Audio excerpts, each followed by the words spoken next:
ወድቆ የተገኘው ሚሞሪ ማስታወሻ ክፍል 20 ይቀጥላል። የእናታችን ሁኔታ ከተለወጠ ሰንበትበት ብሏል። በየሄደችበት ልጆችሽስ ደህና ናቸው ሲሏት የምትናገረውና ቤት በታ የምትሰራው ፊትና ጀርባ ነው። ታዲያ በፊት አባታችንም ቤታችን ከመበተኑ በፊት ለአንዳንድ ጉዳይ ሽማግሌዎች ስለ ቤቱም ሆነ ስለኛ ጣፋንታ ለማዋየት ርዕስ ያስተካክሉ ቀድሞ እኔ ለልጆቼ በማለት የጀመረውን ሳይጨርስ ከየት መጣ የማይባለውና ሳግና አምባውን ዝርግፍ አድርጎ ለተመልካቾች ለሽማግሌዎች ጻድቅ ሆኖ ይታይና የተፈጠረው ግርግር ያ ሁሉ የተሰበሰበው ሰውና የተላቀስንበት የተራብነውና በደልን በበደል በእንባው አጥቦ በሰዎች ዘንድ ከሰማይ የጠራ ሆኖ ይገኛል። ባልና ሚስት ከአንድ ባህር ይቀዳሉ ነው ከአንድ ወንዝ ይቀዳሉ ነው የሚባለው? ትክክል ነው፣ ትክክል። እናንተዬ ለካስ ሽማግሌዎች ሲያሸማግሉ ሁሉንም ፊት ለፊት አያቆሙምና ልጆች ስለነበረን በሽማግሌዎች አሰራር እናናድዳለን። እንደው ነው ለካስ። አንተም ተው አንቺም ተይ የሚሉት ባይሆንማ ኑሮ የተበደልነው እኛንም አቅርበው ምን ሆናችሁ ልጆች ምን ጎደለባችሁ ምንድነው ችግሩ ቢሉ ዛሬ እንደዚህ መለያየት በደንብ አርጎ ባልገነጣጠለን ነበር። ትምህርት ቤት ግማሹን ጊዜ ሳሳልፍና ቤት ስደርስ ግን የሚጠብቀኝ ከዱላ የማይተናነስ የስድብና ያለመፈለግ እርግማንን የጨመረ ግራ የገባው የእናቴ ቁጣ ነበር። እህል አቅርቦ እንካችሁ የማለት ያህል ነበረ ጥላቻና ስድቧ ከፊቴ ከዱላና ከንክሻ ጋር የምትጋብዘኝ። ጥፋቴ ምንድነው?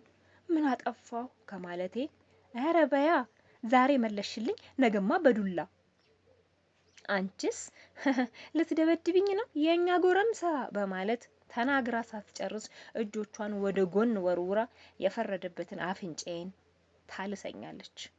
ወዲያው ነበር ፀሐይ ሲመታኝ ስለምውል ረጅም መንገድ በእግሬ ስለምጓዝ ገና ጥፊዋ አፍንጫዬ ላይ በስርዓት ሳይደርስ ነበር ደሜ ዝርግፍ የሚለው።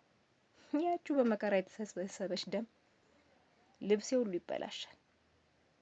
ሰዓት ረፍዶ እንዳትቆጣኝ ከተማሪ ሁሉ ቀድሜ ተምዘግዝጌ እቤት አካባቢ ስደርስ ግን ሁሉ ነገሯ ትዝ ይለኝና እርምጃዬ ሁሉ ይጠፋል። የት አባቴ ሄዳለሁ? የግድ መግባት ስላለብኝ የአጥሩን በር በዝግታ ከፍቼ የቤቱን ሰላም አዳምጣለሁ። ድንገት ከቤት ውስጥ ሰው ኖሮ ድምጽ ከሰማሁ ፊቴ በፈገግታ ይሞላል። ምሳ የበላሁ ያህል ጠግባለሁ። ወዲያው የደብተር ሻንጣዬን በስርዓት አስቀምጬና ልብሶቼን ቀያይሬ የሚሰሩ ስራዎች ካሉ በጥንቃቄ ለመስራትና ስሜቷን ለመቆጣጠር ብጥርም እሷቴ ገና አይን ላይን ስንጋጭ አልያዝም ብላ ላለመበላት እንዳስቸገረች ሚዳቋ አዳኝ አንበሳ አይኗን በርበሬ ይመስሉ ፊቷ በኩርፊያ ይንቀጠቀጣል። ከሰውነቴ ውስጥ የሆነ ነገር ትከሻ አካባቢ ኩምትር ሲልና ንዝረቱ ከራስ ቅሌ እስከ ተረከዜ ከመቅጽበት ሲወርድ ይሰማኛል። ውርር ያደርገኛል። ችግሩን ተማካክረንና በተግጻጽ እንዳናልፈው ያጠፋሁትንም ለመናገር አትፈልግም። ብቻ ያለ የሌለ ንዴትና ግልምጫዋን አጥግባኝ ህይወቴን ታተረማምሰዋለች። የዛን አመት ትምህርት እንደጨረስኩና ካርዴን እንደተቀበልኩ የወሰንኩት ቤቱን ለቆ መጥፋት። ምንም እንኳን የደፈረሰው ሰላማችን ወንድሜ ቢጠራጠርም በግልጽ እንዳይናገር በውስጡ እንደተማረረ ያስታውቅበት ነበር። እኔ የምሰደበው እኔ የምመታውን ዱላ እኔ የምሰቃየውን ስቃይ ከቤቱ ውስጥ ከውጪ ወንድሜ በጭራሽ አያውቅም። ብቻ ግን ፊቴ ሰላም እንዳጣ ይነግረዋል። እንዲሁ አይኑን አርግቦ ይመለከተኛል። አልነግረውም ተጨማሪ ሀሳብ እንዳልሆነበት። እናቴ ካልወደደችኝ ማን ሊወደኝ ይችላል? ደሞስ የጥላቿን ምክንያት መግለጽ እስካልቻለች ድረስ ሰላም የሚነሳት እኔን ማየቷ ከሆነ ከፊቷ ብር ብዬ መጥፋት በቃ ብቸኛ ምርጫ የሆነ። እናንተ እብድ እንዴት ታድሏል! የልቡን ተናግሮ ተንፈስ ብሎ ያድራል። የውስጤን የምነግረው ቢጨንቀኝ የሚሰማኝ ባጣ ለራሴው ብጽፈው ልብ ያገኘ ፋታ። በውስጥ ያመኩትን ፍርጥ እንዳደርገው ፍርሃቴን እንድጥል እኔም ልበድ መሰል። ይህን ግጥም ያለው ማን ነበር? እንጃ ብቻ ይህን ግጥም አውቀዋለሁ። እቅዴን ለአንዲት የሰፈራችን ልጅ ለሆነች ሁሌም ጸጉሬን ሹሩባ ለምትሰራኝና የእናቴን ጸባይ ጠንቅቃ ለምታውቀው የስሜ ሞክሼ ነገርኳት። እሷም የዘየደችልኝ ዘዴ ቀናትን የፈጀ ቢሆንም እሷም እናቷ በረባ ባረባው ታንገላታትና ብዙ ስራዎችን እያሰራች ቤታቸውን እንድታስተዳድር ስለምታስገድዳት ተማራ ኖሮ እሱማ የኔም ችግር ነው፣ ለምን አብረን አንጠፋም ተባባልን። በልጅ አእምሯችን ስራ አፈላልገን በሰው አዲስ አበባ ጨርቆስ አካባቢ ለሁለታችንም የሚሆን ወይኔ ግን የተለያየ ቤት የቤት ሰራተኝነት፣ ልጅ ጥበቃ ስራን ልንሰራ ነገ ሰው እንሆናለን። ማን ያውቃል? ቀጣሪዎቻችን ጥሩ ሰዎች ከሆኑ የማታም ቢሆን ያስተምሩናል፣ ሰው እንሆናለን ተባብለን አንድ ቀን ጠዋት ሁሉም በተኙበት ሻንጣችንን ጥቂት ልብሶች ይዘን እንደወጣን ጥፍት አለን። በሰው ቤት ሰራተኝነት ስራ ጀመርን።